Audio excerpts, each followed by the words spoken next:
Hello everyone and welcome to the Secrets of High Performing Software Teams webinar.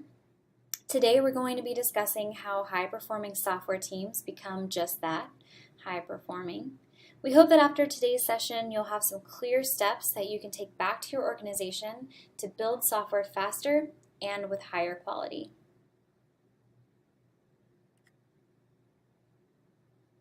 Alright, so before we begin, I want to set the stage with a quote from Paul J. Myers. Now, if you're unfamiliar with Mr. Myers, he happened to have broken almost every single physical fitness record in the U.S. Army, and that was before he founded one of the largest insurance agencies in the U.S. And then from there, he went on to build a professional development company, which delivered more than $2 billion in training to professionals around the world. So he knows about productivity. Now the quote, "Productivity is never an accident. It is always the result of a commitment to excellence, intelligent planning, and focused effort."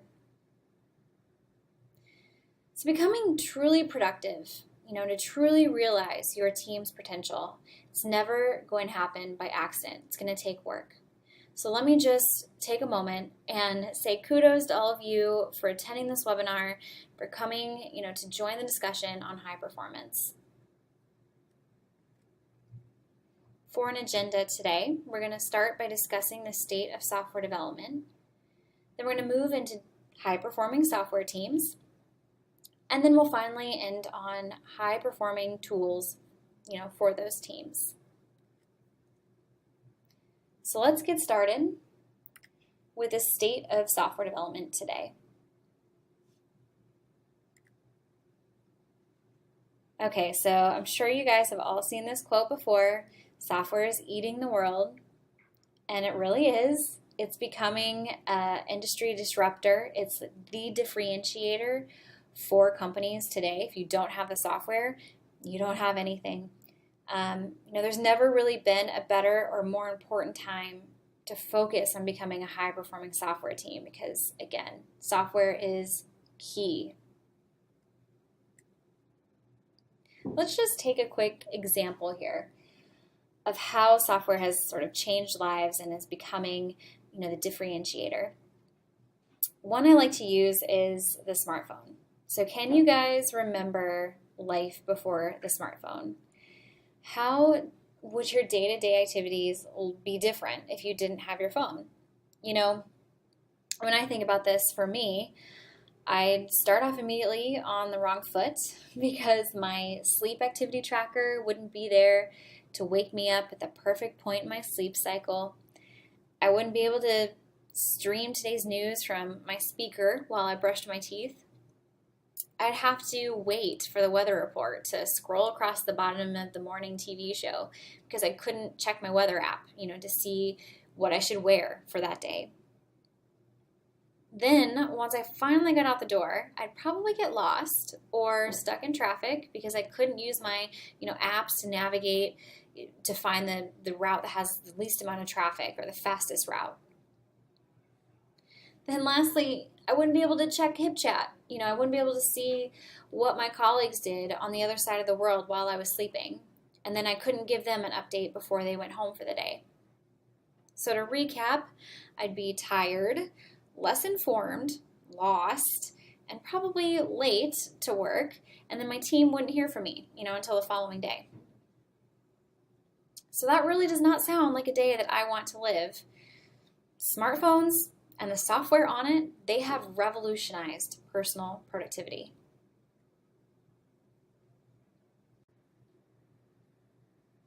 Another great example of software being an industry disruptor is the automotive industry. One of our favorite Atlassian customers, Tesla, is the perfect example of this. They have come up with a lot of really cool things, but one of the coolest is how they have written their software and how they can do over-the-air updates to their cars. So for example, say you go to bed one night, then Tesla, sends an over-the-air wireless update to your car. You wake up the next morning, and it has new features and functionality. Like, how cool is that? Like, what if they, added some self-driving things over the air? I mean, that's just really awesome. Cars really have become drivable computers. I mean, can you imagine what the automotive industry is going to look like in 5, 10, 20 years? I personally think that, kids born today may not even have to learn how to drive because everything will be self-driving. It's really crazy to think about. It's no wonder that automotives and software updates to cars have taken over things like the Consumer Electronics Show. It's becoming the big news. Of course, Tesla is not the only Atlassian customer that delivers software updates, over the air to their customers. Another awesome example is Cochlear. And Cochlear's implantable hearing solutions have changed the lives of over 400,000 people, and that's both young and old, by giving them the gift of improving their hearing. So that is really amazing. That's an amazing achievement, giving the gift of hearing to someone who's never experienced before, all through software. As you look around, really almost everywhere, software is driving disruption. It's becoming a competitive advantage, and it's happening at an ever-increasing pace. Some of my other favorite examples that I don't have full images for are Uber, for taking over the taxi industry, or Airbnb for home sharing. All of these are, happening so quickly and taking over the industry. This disruption, this innovation, productivity is being driven by some of the brightest and most visionary leaders in the world. Individuals like Steve Jobs, I'm sure you recognize this picture, is a great example. Perhaps one of the greatest CEOs of all time, the face behind one of the greatest turnaround stories of all time with Apple and the iPod and the iPhone. But, as great as Steve Jobs was, it took a team. It took a team to turn his ideas into innovation, into those successful outcomes, and, disrupt those industries. Innovation needs teamwork. It needs teams to be at their best and perform, at the limit of their potential. Another great example, Walt Disney. Teams drive innovation, and it's really a story of all ages. Behind Walt Disney, there was a team, and it brought his, imagination to life.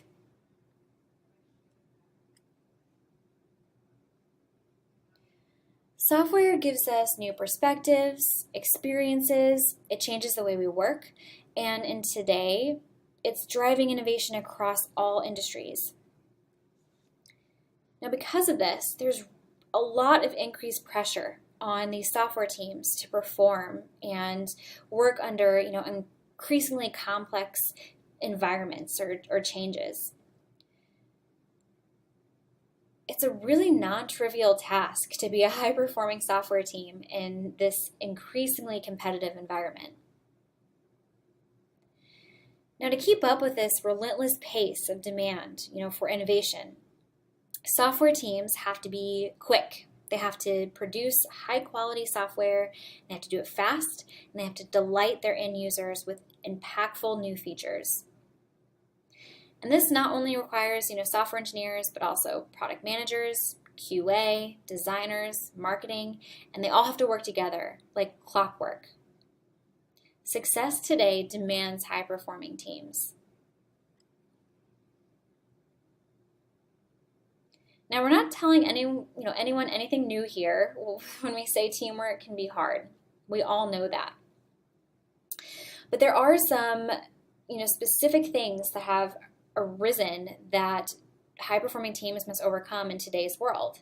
And those things are, communication. So there's feedback. And feedback comes in from all different stakeholders, product managers, design, QA, tech writing, marketing. And it can be tough to make sure that you're staying on top of all of that communication, let alone manage it all. So that's definitely a challenge in today's world. Context switching is another big one. Now, this is a very common struggle, especially for developers. But with so many systems required now to build and ship good software, it can be really hard to stay focused on the task at hand. Hopping between different tools and systems can be super disruptive and definitely a productivity killer. Next is distributed teams. Again, software teams today, they're located across the globe, and it can make staying in sync with one another a really big challenge. And that's not only for communication, but also, across the process as a whole. So for example, accessing a single code base that's stored in the US from locations around the globe can cause really slow and long delays. And that's definitely a productivity issue. Lastly, we have dependencies. So with all the various components that are getting built, managing those dependencies and maintaining end-to-end visibility across the entire team can be very complex. So for example, say you want to begin work on a task, but you know that this other thing must happen before you can begin work on that task. So how hard is it to track down the progress of that? Where do you go to find that information? How much time do you waste tracking down that dependency? All of these roadblocks can be very frustrating for teams, and it can completely derail your productivity. For example, imagine, how stressful a situation like a customer calling in who has downtime might be for someone. And say the only person who knows how to fix this customer issue is available via email. And to make it worse, they never check their email. That can be totally demotivating. So let's talk about how high-performing teams overcome some of these challenges.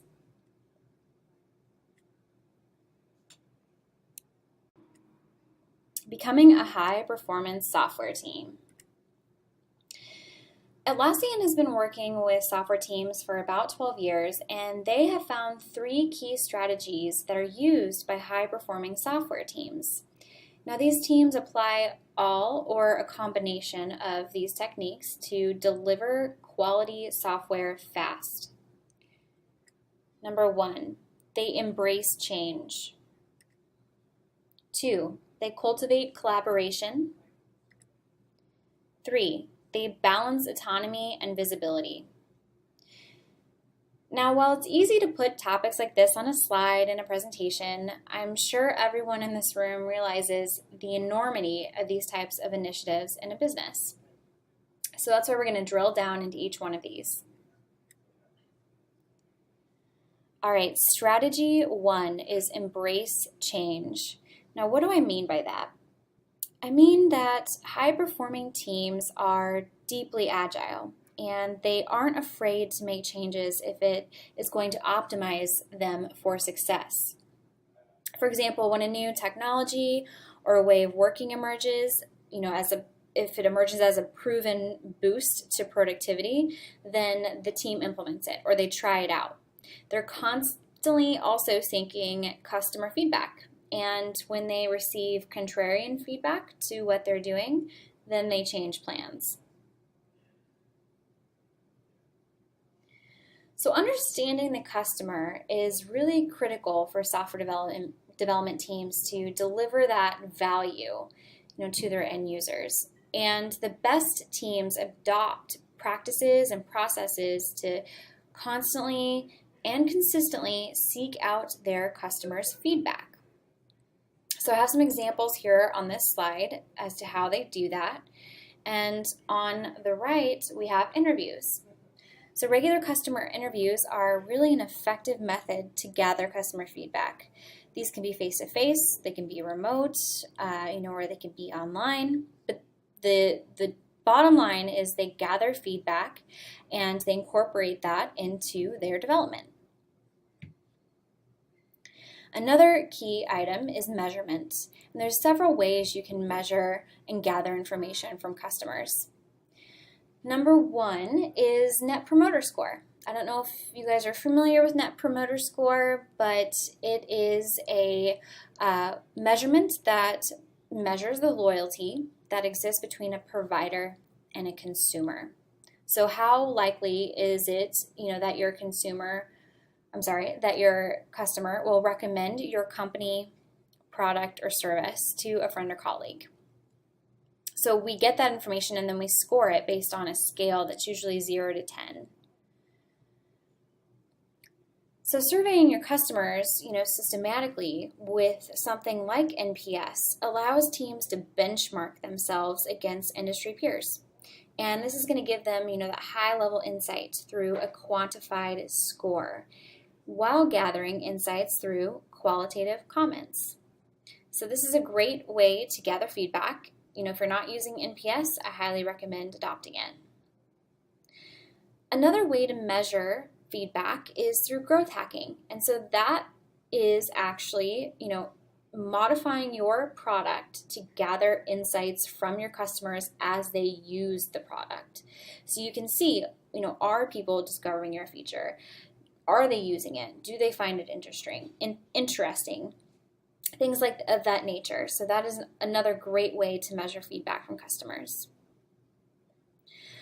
Lastly, we see that developers on high-performing teams spend time on product support. So for example, sending a developer to join the support team helps them feel the pain of the customer, from all of the bugs or the poorly implemented features. It helps those developers become way more customer focused when they develop new items in the future. So high-performing teams are constantly rebalancing their business goals with these insights from customers.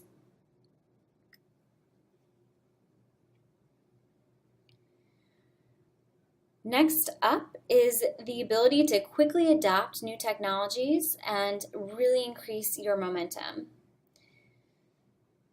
So high-performing teams, they aren't afraid to try out a new technology if it's going to increase their productivity. I have some examples here on this slide of ways that we have seen high-performing teams do this. And number one to talk about is, of course, Git and branching. So many of you, I'm sure, are familiar with Git, and it's sort of been taking over the industry for version control.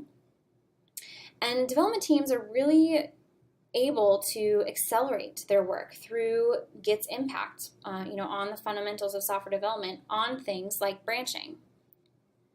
So using Git helps you implement strategies that accelerate development.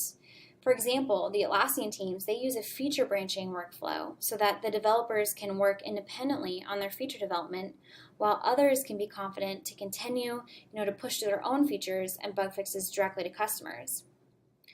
And then once work is complete, they can merge all of those changes together fast and easy.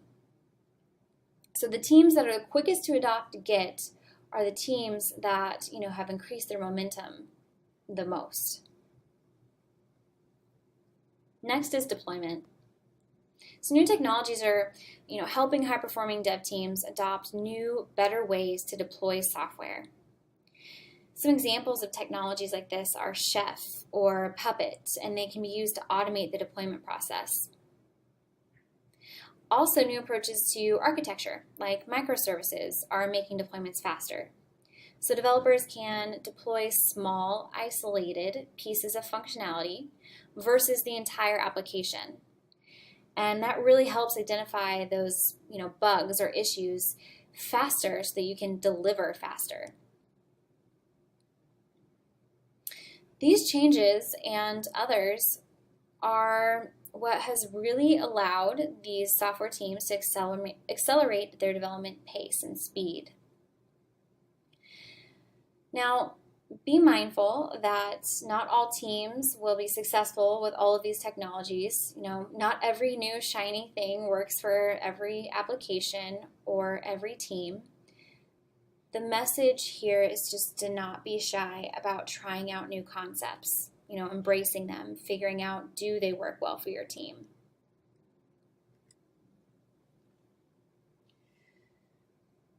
Embracing change means stepping outside of your comfort zone. There can be a lot of change to manage when you're talking about a whole team here, but developing that muscle to discover, validate, and embrace change has a profound impact on a team's ability to change priorities and speed up their development pipeline. They can really deliver more customer value faster. High-performing teams embrace change in order to best satisfy their customers. Strategy 2, cultivate collaboration. So our next strategy is all about work environments, and I don't mean the types of desks or chairs that surround you. I mean fostering a teamwork environment that cultivates a collaborative approach to development while minimizing distractions. A truly collaborative culture helps deliver quality software at speed.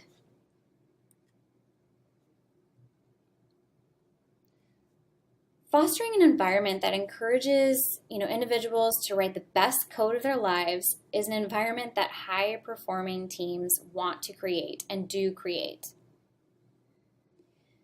A lot of developers prefer writing software on their own, and we want to encourage these developers to do just that and to do what will make them successful.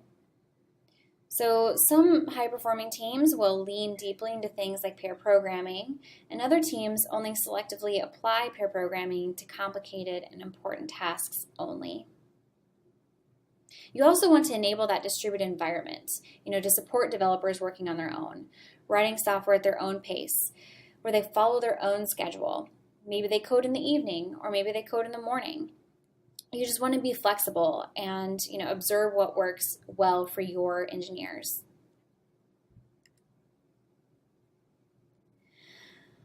High-performing teams not only have the environment to support writing great software, but they also encourage, a disciplined culture of reviewing everything that is written to ensure that quality happens. It's really fundamental that teams keep those communication channels around coding changes and other changes to be open. They keep those channels open.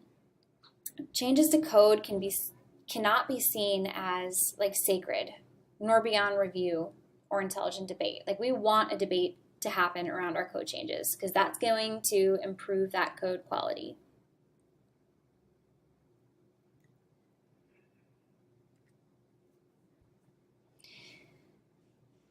The highest performing teams don't forget that their teams extend beyond the development team. They engage their marketing colleagues, their IT colleagues, technical support stakeholders throughout the entire software development process. This really brings a multidisciplinary perspective, into that development process, and it helps round out feature development and bug resolution. Breaking down those immediate silos is really the first step towards building a company-wide support system and the first step towards generating a more collaborative and innovative culture.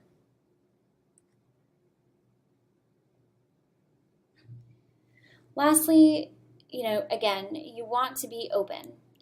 Collaborative cultures really flourish when high-performing teams share their successes and projects company-wide. So that's beyond the core software development team. So for example, they share both their wins, their fails, their roadmaps to help build that broader organizational understanding of the significant projects that are happening.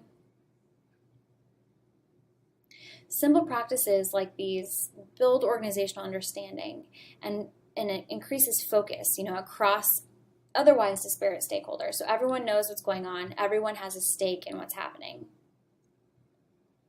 High-performing teams systemically share and collaborate. At the same time, a collaborative culture also requires discipline. Having open communication and awareness is key, But when there's too much noise entering the equation, it really can become overwhelming. So minimizing distractions really becomes increasingly important. There's too many emails, too many pages to read, too much information flowing through the office. It can be really hard to stay above all that noise and minimize those disruptions. Implementing simple rules that can help this are things like, when someone's wearing headphones, don't bother them. So it's like small things you can do to make this easier. High-performing teams also implement workflow strategies and tooling to stay above that noise.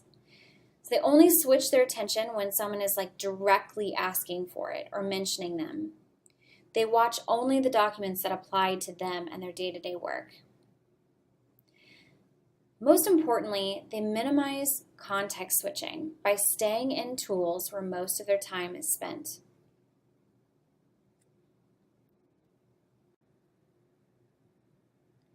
Moving on to strategy 3, balance autonomy and visibility. Now, what Atlassian has learned from thousands of enterprise organizations about their journey is that not all teams are alike. The next strategy is all about helping teams strike a balance between autonomy and visibility, helping developers work the way that makes them most productive while giving stakeholders the information they need when they need it, with as little friction as possible. Software teams want to work the way that makes them the most productive. They need the flexibility to switch between tools, implement new coding practices, and customize their development management processes. Teams really crave freedom and flexibility to work the way they want. Some teams practice Agile, Scrum, or Kanban, but others practice Waterfall. But what they all crave is that freedom to do and work the way they please. So having that foundation to select the technologies and workflows and tooling really helps them become more efficient, and it drives efficiency. So this does require that they use tools that works for their specific processes and workflows, tools that are flexible, customizable, and extensible so that they're easy to use and adapt to. So as many of you know, the legacy systems that you've used in the past or using today, they can be a little bit more inflexible and they're a little outdated in today's standards. So these software teams today want to test and experiment with new systems, which is really great, but it can often lead to various teams using many different tools, disparate systems, making it very hard to stay on top of what's happening or stay connected with each other. All of that freedom really can come at a price, and that's usually at the price of visibility. Stakeholders like team leads, management, release managers, they all need a way to stay on top of the progress. This is really especially the case for large companies where tracking progress across teams can be very difficult. With information in all of those different tools, it can be hard for those at the center to see what's going on. Alignment can be very hard, but it's really critical. Key people in the development process need that end-to-end visibility without limiting the autonomy of those teams. And to do this, they require several things. A unified view of what the teams are doing and how they're doing it, contextual traceability from each stage of the process. They really want that centralized information. This often means structure and consistency in applications and processes, which limits what we talked about earlier, autonomy.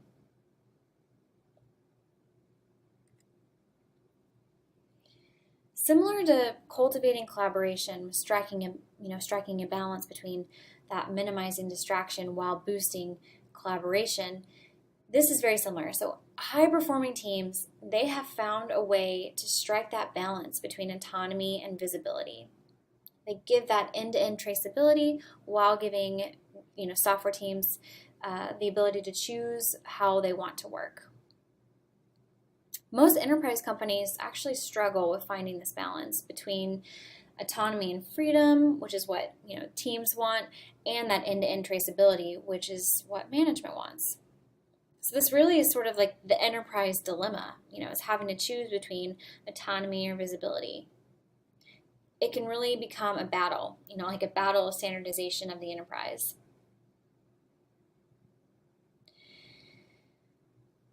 So you must have a balance of both of these things in order to be successful, which requires making them a frictionless, integrated experience. And high-performing teams have done just that.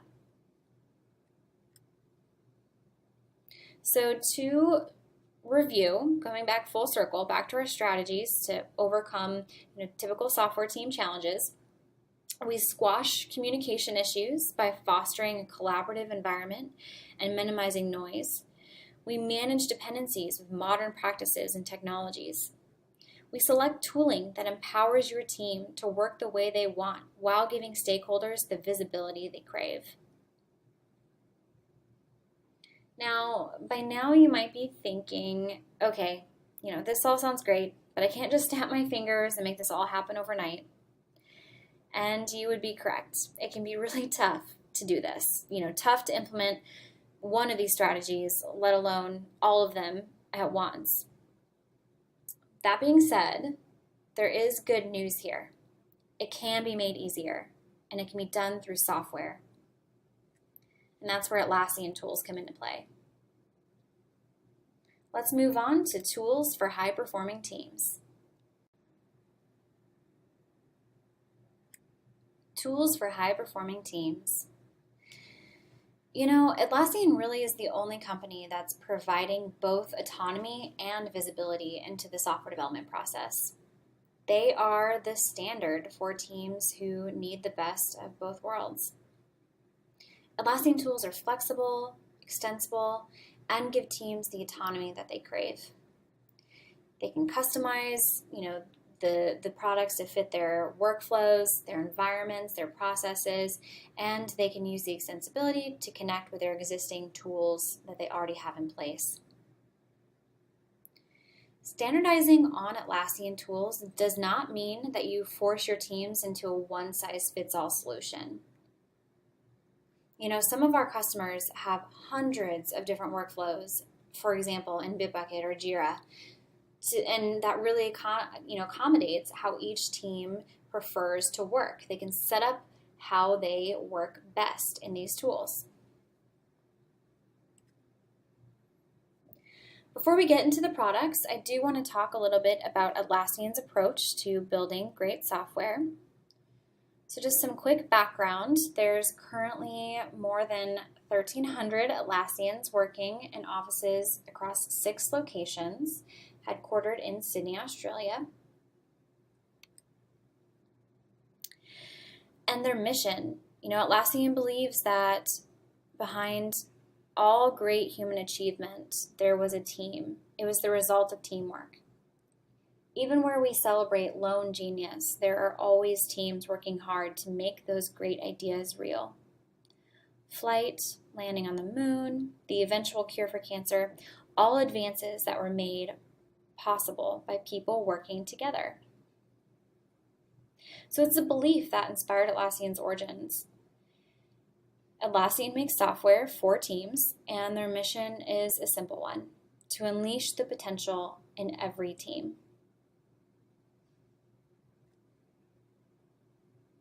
Atlassian has quite the customer base.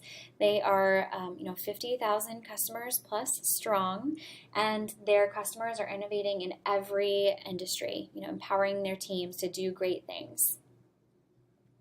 And this does include around 5,000 enterprise organizations.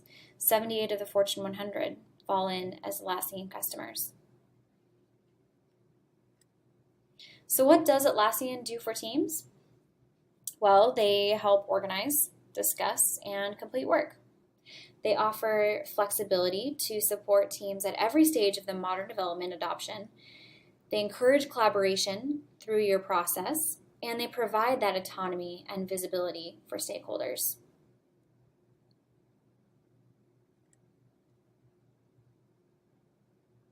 Atlassian's focus is to build software for teams that can be easily used by any kind of team.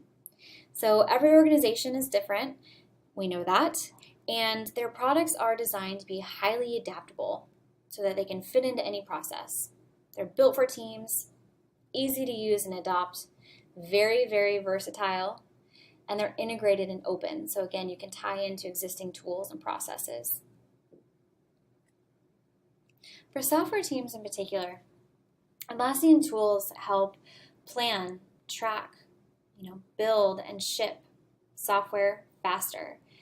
All the tools are integrated so you get that end-to-end traceability, and you can follow progress from a feature ideation, so the initial idea, all the way through deployment. Now let's take a deeper look into the Atlassian tools with a live demo. During our product demo, we will watch a feature all the way, again, from the initial ideation, so the product requirement creation, through scoping of that work, through the development, and then ultimately the deployment. So we'll begin in Confluence, our wiki collaboration tool. We'll start with a new product requirement. Then we'll move to Jira Software, where we can scope and assign that work. Then we'll move to Bitbucket, our Git repository management solution. There, we'll write code and review that code in a code review called a pull request. Once those changes are ready, we will build them in Bamboo, our continuous integration and deployment server. Once builds pass, we'll go ahead and release that feature into our staging environment. So we're really going to complete the entire software development lifecycle. And of course, keep in mind that HipChat, our one-to-one instant messaging service, is in the background, integrated with all of these tools and helping communication between our team members. Like I mentioned prior, let's go ahead and begin in Confluence. I'll go ahead and type in my username and password, and we will log in. I'm greeted with the home screen, and we have all of the popular content displaying so I can quickly see what folks are working on and what's popular. I'm going to hit the recently visited tab and check out the docs that I have been to recently. I'm going to go ahead and open up one of these meeting notes documents. All right, so I have a list here of all the different meeting notes that I can click on, so I'll go ahead and open this one. And what you'll see here is a document for us to capture the attendees, the discussion items, everything that happened in a meeting. And this was generated by using a blueprint in Confluence, which is sort of like a page template. It really helps you figure out how you want to go ahead and structure your content. And of course, you can make these your own and make your own custom blueprints. So let's go ahead and check out another blueprint and some content in the product requirements section, and we'll begin our work on a feature. I'll go ahead and open the mobile web requirements page, and again here I have used a blueprint, so I've got our goals, our assumptions, our user stories, all of that good stuff. Now Confluence integrates with Jira Software, so if I want to turn my user stories into a piece of trackable work in Jira, I can do so by highlighting the content, selecting the Jira project that this would be created under, in this case Teams in Space, and then I will go ahead and create those Jira issues. And we'll automatically get that linked back and forth between Confluence and Jira, so you get that traceability. Now let me open another product requirement, and we'll follow one of these next issues throughout the entire development process. So I'm on large team support, and you'll see I have a list of Jira issues being displayed, as well as some other content that has been put here by a third-party plugin, which is great because you can extend functionality of all of our products, and we are able to do these really cool Glyphy diagrams here. So the feature we're going to work on is Developer Toolbox does not display by default. Clicked on the Jira issue, and you'll notice here that we are linked back to the wiki page. Now let's go ahead and take a look at the Jira dashboard, the home page. This is where you can put all kinds of information related to the work being tracked inside of Jira. You can get progress on issues or user stories. You can embed reporting on your projects. You can create custom JQL queries to really make this dashboard your own and embed information that's only relative to you or your team. So let's go ahead and open our Jira issue back up again, TIS 67. And let's take a look at this issue on one of our Agile boards. Now I'm viewing the Scrum board for this project, and on the sidebar here, you'll see I have access to all the information about this project. And I'm going to go ahead and click through each one of these, starting with the backlog. Here you can do your prioritization, your scoping. You can view active sprints and the progress. Get information on the release state. View all kinds of Agile specific reports like the burn down chart, and you can also, of course, create your own reports. Get a list of all the different issues that live in inside this project. The board view is where team members can go to track the progress of the sprint. So I can actually move from issues from one column to another to change the workflow state. Clicking on my issue, I'm ready to begin development. So I'm going to go ahead and click the Create Branch button from inside Jira Software, which links me to Bitbucket. Bitbucket is our Git repository management solution, and I can automatically create a branch just by using that integration. I'll go ahead and click Create Branch and hop over into Bitbucket. As you can see, I'm dropped off here on the branch TIS67 that we just created. Let's take a look at some of the structure of Bitbucket. So I hit my home page and I have my projects list. Projects are like containers for repositories. I have 2 here. I'm going to go ahead and open the Teams in Space project. I've got 3 repositories underneath the project. The one we're dealing with is the Developer Toolbox repo. On the sidebar, I can move between the source and commits and other options.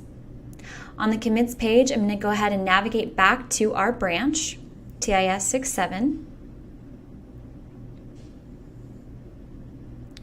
And I've done some work previously, so you'll notice I already have some commits pre-populated in here. You'll notice, this is the important part, that you do have integration with Jira and Bamboo for continuous integration. If I click my Jira issue, I can see all of the metadata, plus I can even transition this workflow state by these buttons up here on the left. So I have that full traceability. Go ahead and close this and open up the Bamboo build. So this is the related continuous integration build that was kicked off when my branch began work. So I'll go ahead and open up Bamboo. Through the integration with Bitbucket and great DVCS support, Bamboo was able to know that I created a new branch and began building that immediately. I also have traceability with Jira here. There's my Jira issue, so I get that visibility across my stack. Something unique to Bamboo is that it does support deployment projects so that you can manage your production, your staging, your test environment, all in one continuous integration and deployment tool. Let's go ahead and configure this branch build so that you can see what that looks like. I'm going to open up the Configure menu, and I'm going to go ahead and jump into some of my stages and jobs. Now this is where you can set up everything that has to do that needs to execute on your build.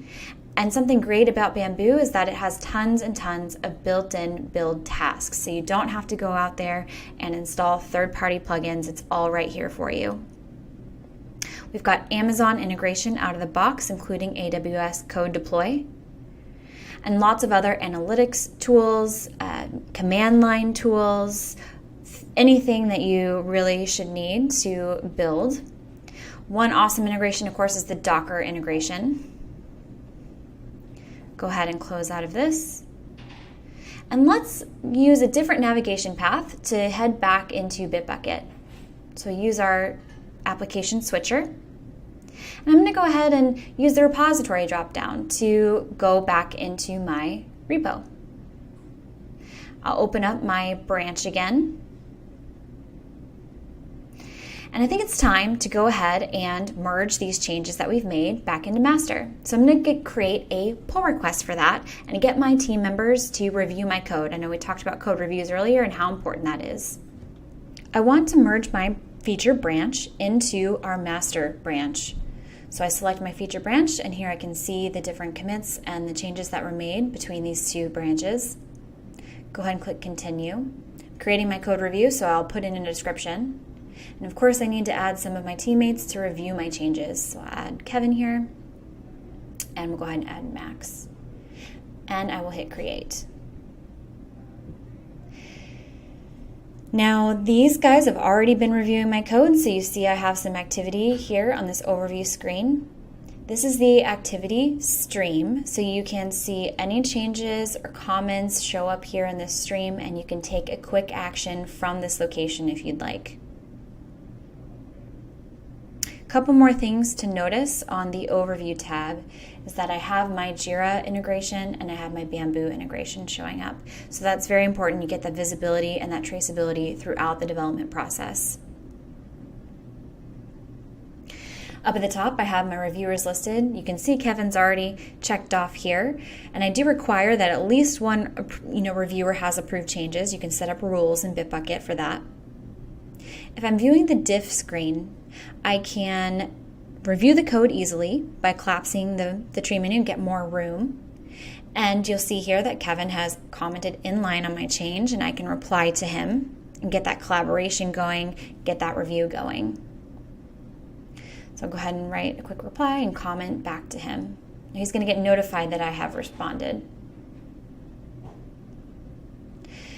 So if I go back to my overview tab, I think it's time to go ahead and merge. Remember I said I required one approver? Well, Kevin has approved, so I think we're allowed to go ahead and click that merge button, which is available.